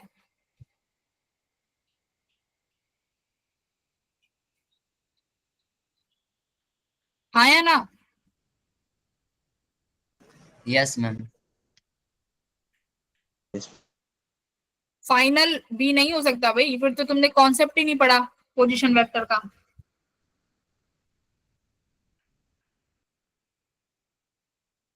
बस इतना ही कॉन्सेप्ट है, कोई ज्यादा बड़ा कॉन्सेप्ट नहीं है। फाइनली जहां पर पोजीशन वेक्टर का फॉर्मूला होता है R final minus R initial, तो फाइनल पॉइंट यहाँ पर दिया हुआ है, वो तुम्हें पता चल रहा है इस पोटेंशियल डिफरेंस से कि फाइनल पॉइंट ए है, तो वही आर वेक्टर बनेगा। 16th बताओ। Ma'am B option. Very good. अगर मैं यहाँ पे लिख देती नॉन, मैम बी अगर यहाँ लिख दूं नॉन यूनिफॉर्म, फिर क्या हो जाएगा? तो मैम टॉर्क भी होगा, फोर्स भी होगा। यस मैम, फोर्स भी। तो देखो बेटा, अगर यूनिफॉर्म इलेक्ट्रिक फील्ड है तो यूनिफॉर्म इलेक्ट्रिक फील्ड में हमने पढ़ा है नेट फोर्स तो 0 हो जाता है और टॉर्क लगता है पीई साइन थीटा। अगर मान लो इलेक्ट्रिक फील्ड नॉन यूनिफॉर्म है तब फोर्स भी लगेगा, फोर्स भी लगेगा। 17। मैम पर उधर आंसर डी दे रखा है। हाँ तो बी तो आएगा। मैम डी डी डी दे रखा है। ये इधर का बी। मैम एक बी ही सेकंड। दे रखा है। An electric dipole place with inclined plane पे तो भी 2 लगेगा टॉर्क भी। 16th का मैम तो थोड़ी लगेगा। अरे 16 का बी तो है। यस मैम बी है। टॉर्क क्यों नहीं लगेगा भाई? टॉर्क क्यों नहीं लगेगा? टॉर्क कब नहीं लगता? जब साइन की वैल्यू कितनी हो, 0 हो या 180 हो, है ना? बट यहाँ तो इन्होंने बोला है कि एक्सिस को इंक्लाइंड करके रखा हुआ है। भाई टॉर्क 0 कब होगा? फॉर्मूले के अकॉर्डिंग देखो, टॉर्क 0 कब होगा? जब साइन थीटा 0 डिग्री हो और 180 डिग्री हो, तब टॉर्क नहीं लगेगा, अदरवाइज टॉर्क तो लगेगा। ठीक है, क्वेश्चन नंबर 17 बताओ। Ma'am option D. देखो क्या कह रहा है कि स्टडी करंट है, नॉन यूनिफॉर्म क्रॉस सेक्शन है, मतलब इस तरीके से है ना? कोई ऐसा क्रॉस सेक्शन होगा भाई घटता या किसी एक पॉइंट से दूसरे पॉइंट तक, या तो रेडियस छोटी हो रही होगी या बड़ी हो रही होगी, इस तरीके का नॉन यूनिफॉर्म। अब देखो क्या होगा यहाँ पे, कौन करंट बेटा कभी भी हमने पढ़ा है, करंट कभी भी क्रॉस सेक्शन पे डिपेंड नहीं करता। तो एक तो करंट हो गया। अब बची ड्रिफ्ट स्पीड का क्या, ड्रिफ्ट स्पीड का क्या केस है? तो ड्रिफ्ट स्पीड क्या होती है, आई इक्वल्स टू NEAVD। तो ड्रिफ्ट स्पीड अगर निकालना भी तो चाहो तो किस पे आ रहा है, एरिया के इनवर्सली प्रोपोर्शनल आ रहा है ना, एरिया के इनवर्सली प्रोपोर्शनल आ रहा है। तो भाई ड्रिफ्ट स्पीड तो एरिया पे डिपेंड करेगी। तो जहां जहां ड्रिफ्ट स्पीड है वहां वहां अपने ऑप्शंस गलत कर दो, ऑप्शन नंबर डी। अब बात मेरे को बताओ इलेक्ट्रिक फील्ड की, इलेक्ट्रिक फील्ड करेगी क्या डिपेंड एरिया पे? अब तो ऑप्शन ही कैंसिल होगा। अरे वैसे तो हो गए, बट मेरे को वैसे बताओ, मान लो अगर करंट एंड इलेक्ट्रिक फील्ड होता फिर क्या करके आते? तो मैम वेरी करता, क्योंकि मैम बीच की डिस्टेंस उनकी कम हो जाती वायर और पॉइंट की। यस बेटा, इलेक्ट्रिक फील्ड भी वेरी कर जाएगा तुम्हारे एरिया के साथ, ठीक है। तो सिर्फ एक ही क्वांटिटी ऐसी है जो तुम्हारे क्रॉस सेक्शन पर डिपेंड नहीं करती, वो है तुम्हारा करंट। तो इलेक्ट्रिक फील्ड भी वेरी करेगी।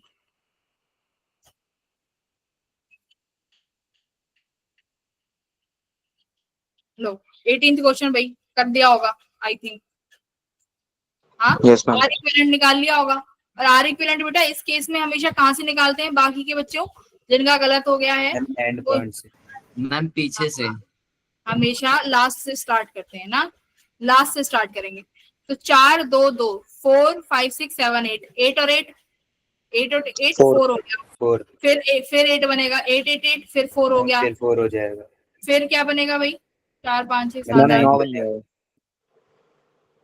लास्ट में 9 बन गया भाई। Yes, तो ma'am. Ma'am are current equivalent और आई इक्विवेलेंट 1 and लो आई 1 एम्पियर आ गया। तो 3 एम्पियर में तो देखो 3 ओम में तो पूरा का पूरा बन ही जाएगा। तो जहां जहां 3 है वो तो अपने गलती हो गए भाई, 3 में तो पूरा करंट फ्लो करेगा। अब करंट बचा यहाँ पे,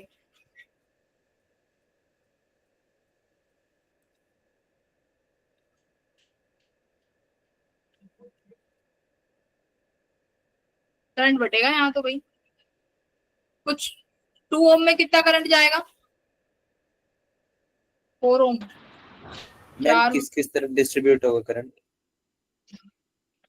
करंट हम बताते हैं, करंट अलग अलग पॉइंट पे जाएगा। देखो करंट जैसे यहाँ पहुंचेगा इस पॉइंट पे, कुछ करंट यहाँ जाएगा भाई, कुछ करंट यहाँ जाएगा, ठीक है।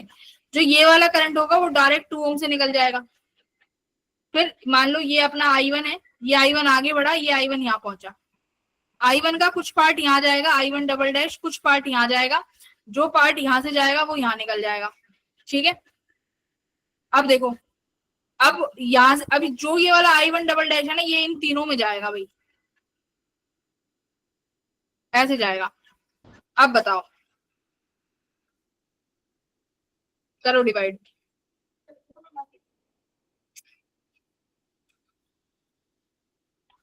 एक एम्पियर करंट को बता दो बस, ये 2 ओम में कितना जा रहा होगा, बाकी फिर दोबारा से उतने में बटेगा।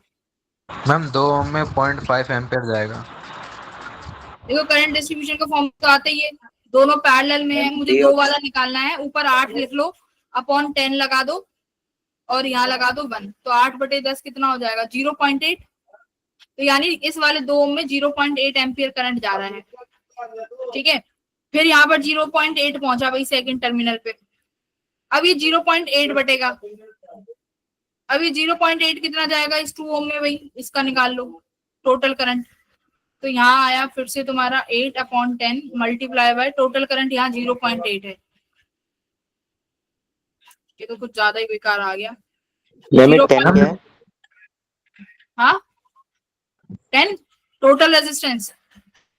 ठीक है मैम। 2 ओम में मैम 0.5 एम्पियर जाएगा। किस वाले में? 2 ओम वाले में, जिसमें आपने 0.8 लिखा है। भाई तुम यहाँ से चले हो टोटल करंट के साथ, करंट जो बटेगा। अच्छा ये 2 ओम वाला भी तो, ये वाला भी तो लेंगे, ये कहाँ चला गया है ना, ये दोनों सीरीज में है ना, 8 और 2 10। मैम दोनों में 0.5 एम्पेयर करंट जाएगा क्योंकि हमें आर नेट लेना है पीछे से पूरा 2 ओम के जो जितना ही पूरा पीछे है सर्किट।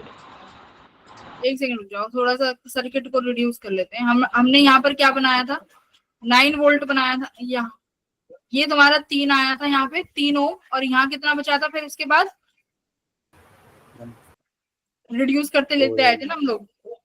2 4 5 6 7 8 8 8 का 4, फिर यहाँ पे 8 8 का 4 बचा था इस तरीके से, और यहाँ पर अपना 2 आया था, तो 2 और यहाँ पे 4 ये आया था। 5 6 4 5 6 7 8 9, ठीक है।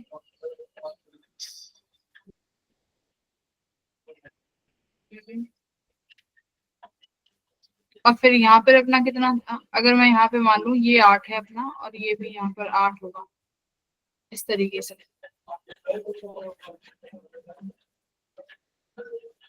सिंपल है। टोटल करंट अपना 1 एम्पियर आया। मैम डिवाइड हो जाएगा ना 8 ओम में, हाफ हाफ। हाँ देखो, ये अपना ये वाला सर्किट था जो इतना बनेगा शॉर्ट तक, ठीक है, जहां पर हमें करंट डिवाइड करके देखना है। ये इतना इतना शॉर्ट आते जा रहा है, वही रिपीट होता जाएगा। तो टोटल करंट 1 एम्पियर आया, तो भाई 1 एम्पियर यहाँ पहुंचेगा। तो इस 8 वाले में और इस 8 वाले में दोनों में बराबर बराबर करंट जाएगा, 0.5 और 0.5। अब जो ये 8 ओम वाला है, ये 8 ओम किसका रिजल्टेंट आया है भाई? ये जो 8 ओम है, ये 8 ओम किसका रिजल्टेंट है? इन दो 8 का पीछे। तो मतलब 0.5 और 0.5 है ना, तो सब में 0.5 है ना। हाँ, तो इसका मतलब यहाँ इस वाले 8 में 0.5 जा रहा है, और ये जो आगे ये 2 ओम है इसमें कितना जा रहा होगा? इसमें भी 0.5 जा रहा होगा, ठीक है। अब फिर तुम इस वाले टर्मिनल पे पहुंचे, एक बार क्लियर कर लेते हैं।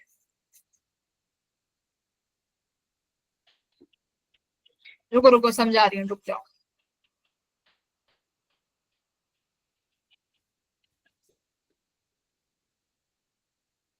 देखो, इस वाले क्वेश्चन में ना बेटा डायरेक्ट मत करना है, इसमें जो तुमने सर्किट रिड्यूस करा है ना, वहीं से आंसर आएगा।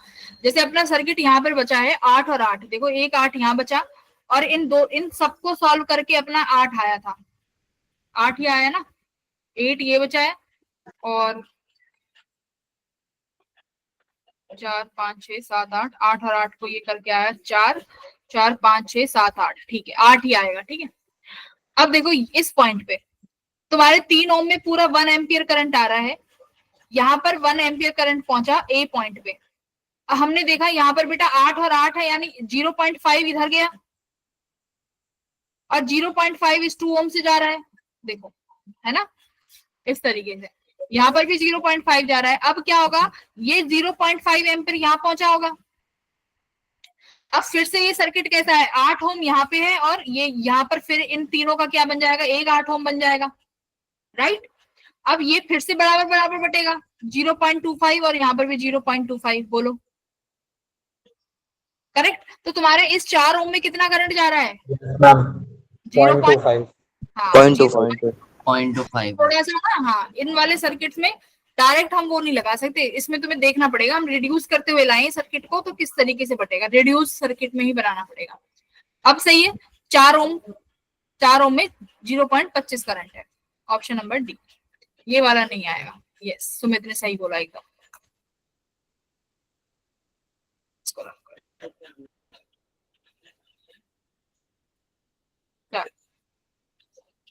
किसी को अगर परेशानी है तो प्लीज पूछ लेना, वरना आगे बढ़ते हैं।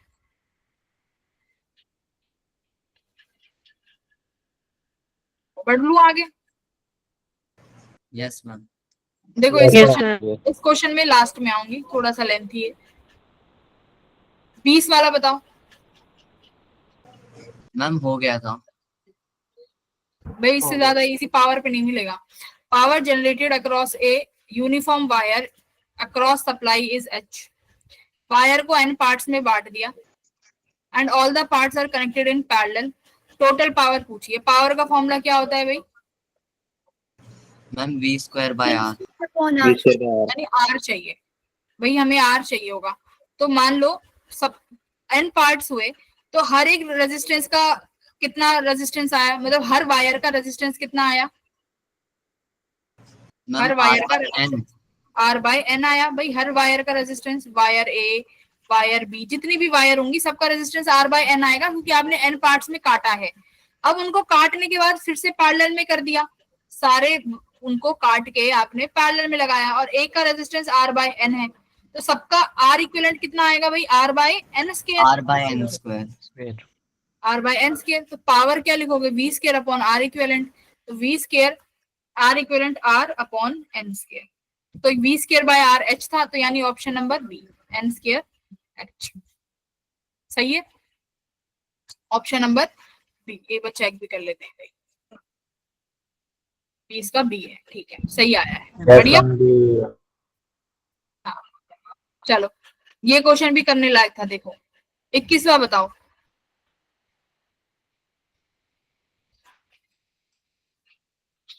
फेवरेट कलर कर लेती हूँ।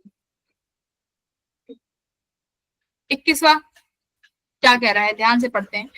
पार्टिकल भैया एक्स वाई प्लेन में मूव कर रहा है under a force such that linear momentum दिया हुआ है। देखो लीनियर मोमेंटम और फोर्स के बीच में ये रिलेशन है, वैसे ले देखे है या नहीं, F equals to dp by dt। अब क्या कह रहा है, हमें बताओ फोर्स और मोमेंटम के बीच में एंगल कितना है। आपको मोमेंटम दे रखा है, अब फोर्स कैसे निकालोगे, इस मोमेंटम को क्या करोगे, डिफरेंशिएट कर देंगे। हाँ भाई, इस मोमेंटम को डिफरेंशिएट कर दोगे, तो F कितना आ जाएगा, A K sine KT, correct, minus K cos KT। एक बार साइन देख लेना, कॉस किस में चेंज होता है, शायद माइनस साइन में है ना, तो ये माइनस आ जाएगा, प्लस हो जाएगा। अरे cos sine, cos equals to minus sine होता है ना डिफरेंशिएशन में, माइनस आई में लगेगा, माइनस आई में लगेगा, minus K sine KT minus K cos KT, ये तुम्हारा आई कैप जे कैप में आ गया। तो अब देखो, अब क्या कह रहा है, फोर्स और मोमेंटम के बीच में आपको एंगल निकालना है, तो अब आपको बताइए A dot B equals to AB cos theta, A dot B equals to AB cos theta.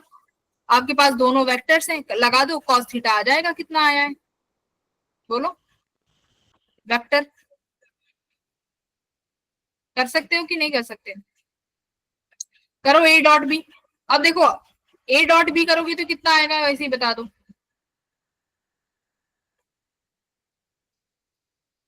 भाई cos KT minus sine KT, मैं यहाँ पे लिखती हूँ A डॉट बी करने जा रहे हैं, यानी A डॉट बी का मतलब है F डॉट बी, कितना आ रहा है मैम 0।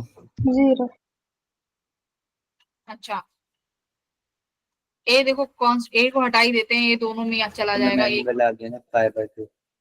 हाँ cos KT minus sine KT, तो ये minus K cos KT sine KT। भाई फिर ये माइनस माइनस तो ऐड नहीं हो जाएंगे कहीं पे, एंगल में उसमें डिफरेंस आ रहा है क्या, साइन में,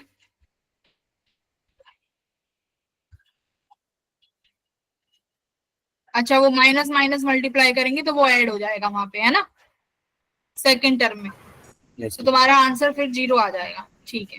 तो A डॉट बी वही तुम्हारा F डॉट P आ गया 0, तो ये 0 आ गया, तो यहाँ से cos थीटा क्या हो जाएगा 0 पे 90 डिग्री, 90 डिग्री, तो ऑप्शन नंबर पाई बाय 2। अच्छा मैम जैसे मैं तो न्यूमेरिकल सा 90 डाल रहा था। ठीक है, क्वेश्चन नंबर 22 हो गया था, पढ़ लेते हैं क्या कह रहा है। As shown in a figure initially the block is at rest, block किस पे है भाई, रेस्ट पे है इनिशियली। 2 हॉरिजॉन्टल फोर्सेस लगाए गए हैं साइमल्टेनियसली 0 समय पे, फ्रिक्शन बताना है, सॉरी गिवन है 0.1, फ्रिक्शन का फोर्स बताओ कि कितना होगा, फ्रिक्शन का फोर्स, फ्रिक्शन का फोर्स कितना होगा भाई, पहले तो नेट फोर्स देख लो कितना आ रहा है इस पे, एक्सीलरेशन देखो कितनी बनेगी, इसकी एक्सीलरेशन बनेगी तुम्हारी 10/5 यानी 2 मीटर पर सेकेंड। एक्सीलरेशन तब बनेगी जब पहली बात हम क्या कह रहा है, at rest magnitude the are supplied simultaneously the coefficient of friction between the 0.1। इसका पहले एफ मैक्स निकाल के देखो कितना आता है ना, मैक्सिमम फोर्स कितना आता है फ्रिक्शन का, म्यू एम जी, है ना। म्यू कितना है 0.1, मास कितना है भाई 5, ग्रेविटी कितना है 10, तो फ्रिक्शन फोर्स कितना आया 5 न्यूटन, 5 न्यूटन। और मतलब हमारा F1 में इसकी तरफ मान लेती हूँ नेट, यहाँ पर 10 न्यूटन आ रहा है ना, ये अपना 10 न्यूटन आ रहा है, मतलब पूरा फोर्स लग रहा होगा। इसमें काइनेटिक फ्रिक्शन आ जाएगा ना फिर, तो इसमें काइनेटिक नहीं दे रखा है इन्होंने, सिर्फ म्यू दिया है। I think this is kinetic value. समझ रहे हो मैं क्या कह रही हूँ? देखो Yes, ma'am. तुम्हारे पास एक्स डायरेक्शन में 20 न्यूटन जहां पे है, वहां पे नेट फोर्स 10 न्यूटन की मान लो, वहां पे 10 न्यूटन का नेट फोर्स लग रहा है। जैसे ही 10 न्यूटन का नेट फोर्स लगेगा, हमने फ्रिक्शन की मैक्सिमम वैल्यू निकाल ली कि फ्रिक्शन की मैक्सिमम वैल्यू तो 5 न्यूटन है, इससे ज्यादा ही फोर्स लगेगा तो ब्लॉक मूव करना स्टार्ट कर देगा, और ब्लॉक जैसे ही मूव करना स्टार्ट कर देगा तो कौन सा फ्रिक्शन एक्ट कर जाएगा, काइनेटिक फ्रिक्शन। तो वैल्यू म्यू एम जी रहेगी, तो I think this mu is may be kinetic. तो 0.1 करके फ्रिक्शन की वैल्यू कितनी आ गई 5 न्यूटन। एक बार चेक कर लेते हैं भाई आंसर कितना है, इसका 5 ही दिया हुआ है, 5 ही है, ठीक है, तो 5 न्यूटन आ गए। तो यही मैक्सिमम वैल्यू है जो तुम्हारा फ्रिक्शन लगा सकता है। ये भी देखो, ये भी बहुत इजी था भाई, 22 वाला भी सबको करना चाहिए था स्टार मार्क करके। 22 का सॉल्व कर लिया था मैंने, बट आंसर मतलब फिल करने में थोड़ी सी क्यों घबरा रहे थे? ऐसे क्वेश्चन में तो Yes, ma'am. एनएलएम मतलब एक तो ऑफलाइन में ऐसा प्रेशर बना रहता है। क्यों लोकेश सर बार बार आते जाते रहते हैं कि अरे फोन मत निकालो, ये मत करो। हाँ, मैम बिल्कुल आगे बैठ जाते हैं आगे। वहां पे भी जब पेपर देने जाओगे जेई का, तब भी तो एग्जामिनर सिर पे बैठ जाएगा। मैम उसी की आदत डाल रहे हैं। एक काम करना, 2-4 दोस्त एक ऐसे फॉर्म भरना, साथ में हेल्प कर देना एक दूसरे का। करते होंगे कि नहीं करते? ऐसे बच्चे करते होंगे भाई। मैम पेपर के टाइम पे सारी दोस्ती खत्म हो जाती। नहीं, ऐसा कुछ नहीं होता, तुम भी बताना उसको, वो भी तुम्हें बताएगा कुछ क्वेश्चंस। अब तुम एक के भरोसे सब जा कंपटीशन ही इतना है। अच्छा मैम तुम वैसे भी अगर किसी को टाइम ही नहीं मिलेगा। नहीं, एक बात बताओ, अब मान लो जैसे तुम सारे दोस्त हो, और एक को तुम्हें पता है कि भाई उसको सब चीज आती है, सपोज करो, तो बताओगे कि नहीं बताओगे? और एक जगह ही तुम्हें भगवान ने तुम्हारा सेंटर भी डाल दिया। मैम इतनी अच्छी किस्मत नहीं है। ऐसे मैंने सुना है कि शायद ऐसे ही एक साथ भरते हैं ना फॉर्म, तो और लोकेशन भी तुम प्रेफरेंस सेम डालोगे, तो हो मैम सकता हो है। पर जाता है ये ऐसे। तुम्हारा स्कूल का डेटा जाता है ना, वैसे स्कूल का डेटा जाता है ना, फॉर्म भरते हैं तो किस स्कूल में है, तो शायद सेम स्कूल के बच्चों का ना दें, वो ये भी हो सकता है। पर हम लोगों ने दिया था, तो हमारे स्कूल के बच्चों का सेंटर सेम जगह आया था, बट रूम नंबर अलग अलग। बहुत रेयर चांस है ना। चलो क्वेश्चन नंबर 23 पे बात करते हैं। 23 हुआ था ये किसी से सवाल, इजी था ये भी। 23वां क्वेश्चन हो गया था बेटा। देखो ट्राई करते हैं, क्या कहता है, 2 ब्लॉक हैं भाई B1 B2, इनके मास भी दिए हुए हैं। अब क्या कह रहा है कि जो अपर वाला सरफेस है ये तो अपना स्मूथ है, मतलब यहाँ कोई फ्रिक्शन नहीं है, लेकिन यहाँ फ्रिक्शन है, यहाँ फ्रिक्शन है। तो भाई यहाँ फ्रिक्शन है, तो बस हो गया सवाल, तुमने ये पता लगा लिया कि यहाँ फ्रिक्शन है, तो कर लिया आर्यन ने। तो देखो सवाल आंसर भी भेज देगा वो, तो आर्यन हो गया ना, ठीक है। तो देखो यहाँ पर तो mg लग रहा है, ऊपर टेंशन लगेगा, इतना तो सबने कर लिया होगा। इन दोनों के कांटेक्ट की वजह से यहाँ एक नॉर्मल फोर्स लग रहा होगा। अब बेटा ये एक्सीलरेशन यहाँ है, तो सूडो फोर्स ऐसे लगाओगे m में, है ना। इतना तो सबने कर लिया होगा, बोलो ये सब। Yes ma'am. यस मैम हो गया। यस अब देखो ये B1 है भाई, यहाँ पर टेंशन लग रहा होगा। अब यहाँ पर कोई फ्रिक्शन भी नहीं है, ओके, पर B2 पे फ्रिक्शन है। सारा खेल यहीं पे है, फ्रिक्शन की डायरेक्शन पे ध्यान से देखना। सारा खेल इस B2 पे फ्रिक्शन की डायरेक्शन पर तुम्हारा आंसर डिपेंड करता है। बताइए B2 पर फ्रिक्शन कहाँ लगेगा? मैम टेंशन की, डाउनवर्ड, ऊपर की तरफ। टेंशन की तरफ नहीं, यस मैम, नीचे से। टेंशन। इस ब्लॉक की, इस ये तरफ। ब्लॉक की टेंडेंसी कहाँ पर है मूव करने की? मैम हाँ? अपवर्ड मैम, क्योंकि B2 का मास मैम कम होगा और मैम B1 जो होगा मैम बैकवर्ड जाएगा, तो मैम वो उसे ऊपर देखो इस खींचेगा। केस, इसमें ना हमेशा दो केस बनते हैं बेटा। इसमें या तो mg ज्यादा हो, देखो अगर mg ज्यादा होगा तो ब्लॉक कहाँ मूव करेगा? डाउनवर्ड्स।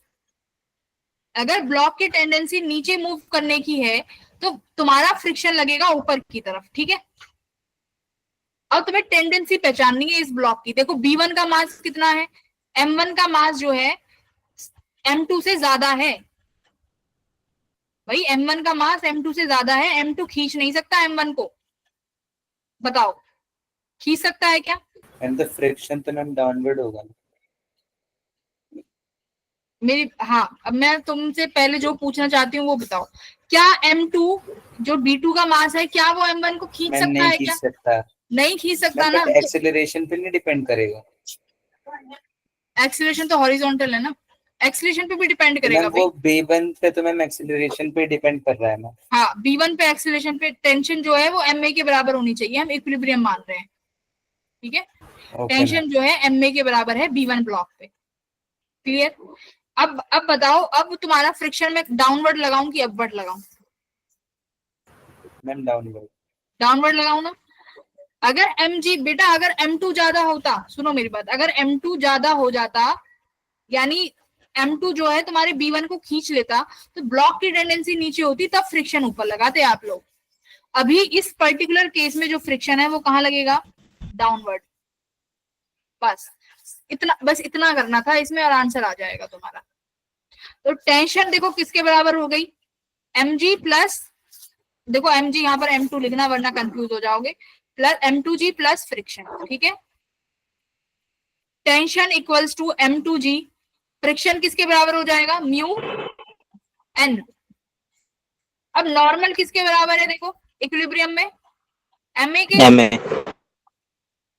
तो यहाँ पर आप लिखोगे tension equals to ma'am M2g plus mu. Normal mass कौन का लोगे भाई? M2 वाला ही लोगे, एक्सीलरेशन हो गया। टेंशन किसके बराबर है? M1a के। ये लो, हो गया सारा आंसर, सब आ गया तुम्हारे पास, सारी चीजें हैं। म्यू नहीं आ सकता अब?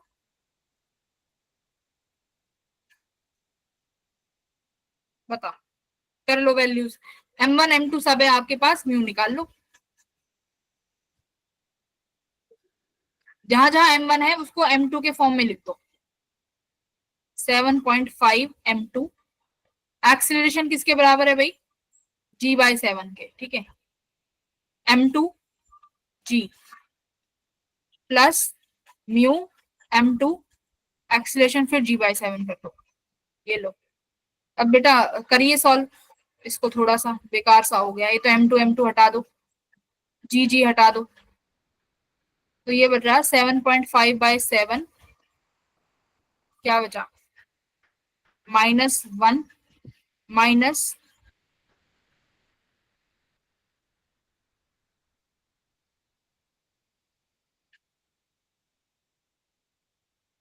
करना भाई सॉल्व, क्या आ रहा है वैल्यू n की? म्यू निकालो, म्यू समझ रहे हो ना, म्यू निकालना है, म्यू, म्यू की वैल्यू 7.7 इक्वल्स टू, देखो यहाँ बचा 1 प्लस म्यू/7, ये बचा, तो इसको 7 कर लो, ये प्लस 7 म्यू हो जाएगा, और ये 7 यहाँ मल्टीप्लाई में चला गया, 7 से 7 कट गया है, तो ये बचा तुम्हारा 7 mu equals to 0.5, correct. Mu आया तुम्हारा 0.5/7, ये आया मेरे हिसाब से, तो यही आ रहा है 0.5/7। 7 से क्यों मल्टीप्लाई करें? अच्छा म्यू थोड़ी होगा, करेक्ट, ये तो, हाँ म्यू नहीं होगा, म्यू नहीं होगा, राइट। फिर क्या बचेगा? ये म्यू बाय, तो खाली म्यू, म्यू तो म्यू ही रहेगा फिर, तो यानी म्यू 0.5 आ गया है ना।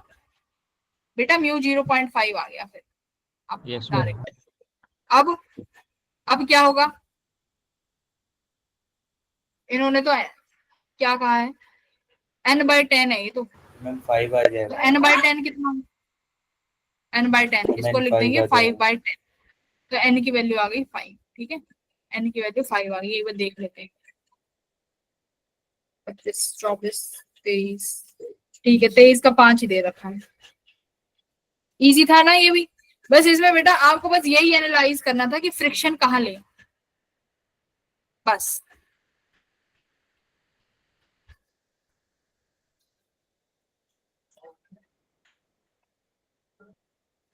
रिपीटेड, अगेन रिपीटेड है ना, इस तरीके का सवाल आया था ना।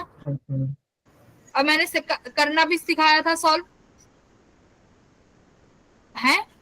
क्या कह रहा है, एमीटर में रीडिंग 0 है तो ये आर क्या होगा बेटा, अगर एमीटर में रीडिंग 0 है इसका मतलब क्या है, ये इस सर्किट में करंट ही नहीं जा रहा, करेक्ट। यस इस सर्किट में करंट ना जाए इसका मतलब क्या है, इस आर के अक्रॉस पोटेंशियल कितना होना चाहिए, 2 वोल्ट। भाई अगर ये 2 वोल्ट यहाँ है और यही आर के अक्रॉस 2 वोल्ट पोटेंशियल होगा तभी तो नहीं जाएगा करंट, क्योंकि because they have same potential पे करंट जाएगा नहीं। आर के पास 2 वोल्ट का पोटेंशियल है तो सिंपल सी बात है, इस 500 के पास कितना पोटेंशियल आ जाएगा, 10 वोल्ट। भाई 12 वोल्ट है टोटल, तो टोटल 12 वोल्ट से ज्यादा तो हो ही नहीं सकता, 2 इस पे 10 इस पे। अगर यहाँ 10 वोल्ट का पोटेंशियल है, यहाँ आई कितना हो जाएगा, 10/500, यानी 1/50 एम्पियर का करंट है टोटल।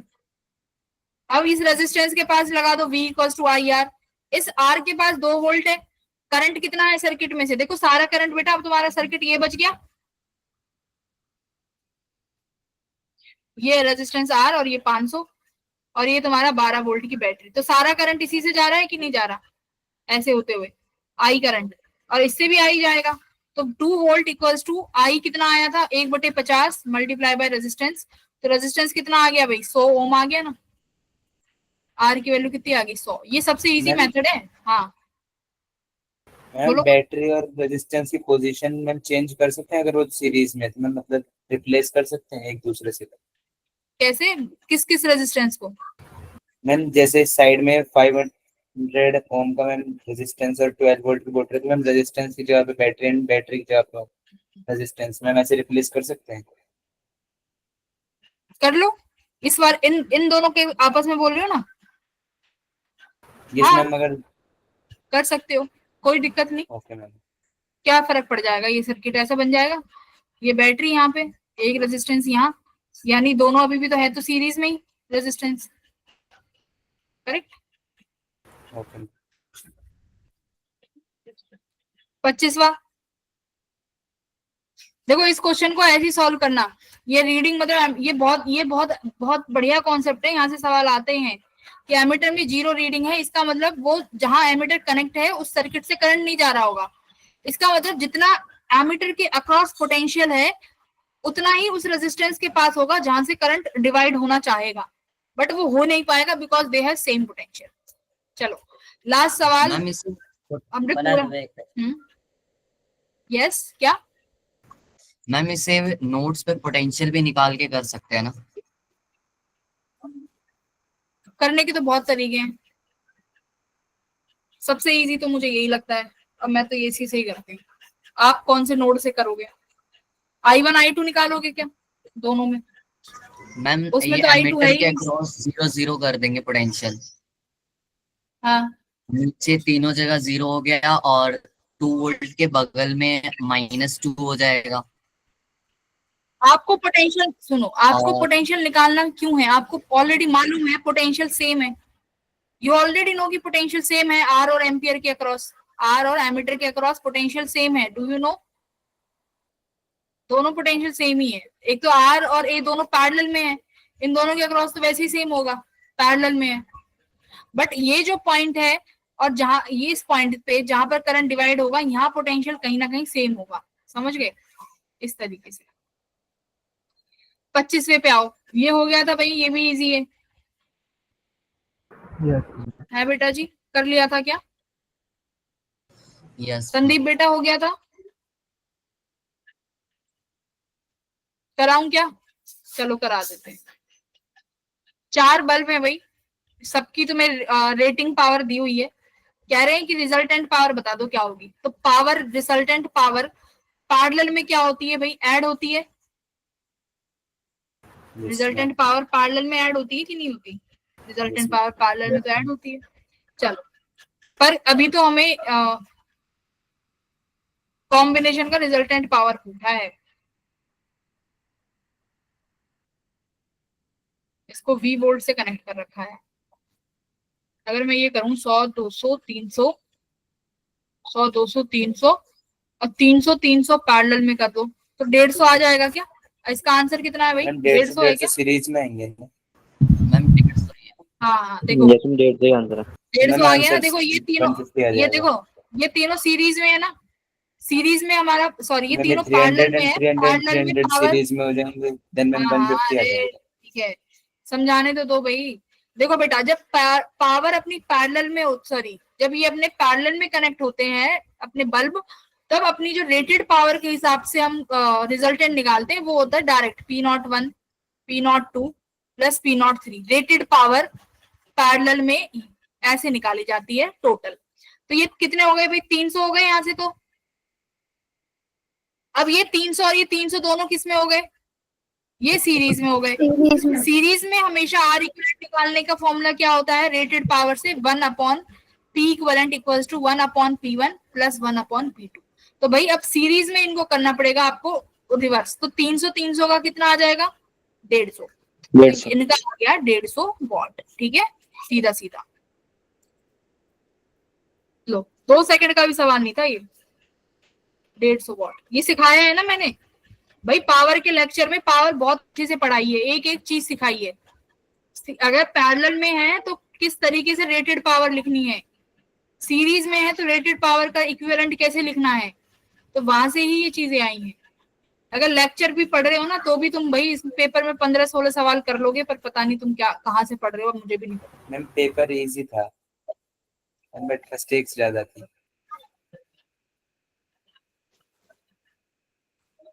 ठीक है, हाँ बोलो। मैम एक लेक्चर रिवीजन लग सकता है आरसी सर्किट का। आरसी सर्किट में कौन सा वाला आरसी सर्किट के लिए बोल रहे हो? जिसमें मैम कैपेसिटेंस करंट का। और, यस मैम, चार्ज और करंट के बारे में। हाँ सुनिधि एक क्वेश्चन रह गया, वो एक बार तुम देख लेना, वरना कल डिस्कस कर लेंगे उसको। बस उसमें सिंपल इंटीग्रेशन है, कुछ उसमें अलग कॉन्सेप्ट नहीं लग रहा। ठीक है पीरबख्श, एक बार देखेंगे। ठीक है, वरना मॉर्निंग में जो बच्चे जिनकी क्लासेस चल रही हैं वहाँ कैपेसिटर तो रिवाइज कर ही रहे हैं, उन्हें तो मैं कराऊंगी। ठीक है, चलो bye everyone, bye. Bye ma'am. Bye ma'am. ये अब्दुल्ला ये थम्स डाउन क्यों कर रहा है भाई? क्या हो गया भाई बच्चे कह अब्दुल्ला? रहे थे केमिस्ट्री क्लास लेने के लिए। मैं केमिस्ट्री की क्लास ले लूं? ना मैम, बच्चे कह रहे हैं कि केमिस्ट्री क्लास ले लो। यस मैम, आरसी सर्किट पढ़ा दो बिकॉज अभी क्लास नहीं है। मेरी दूसरी क्लास है। मैम पढ़ा। अरे भाई मेरी तो दूसरी क्लास है। मैं उस क्लास में नहीं पढ़ाऊं फिर। ठीक है, बाय। तुम लोग तो Bye, एंटी ma'am. सारे।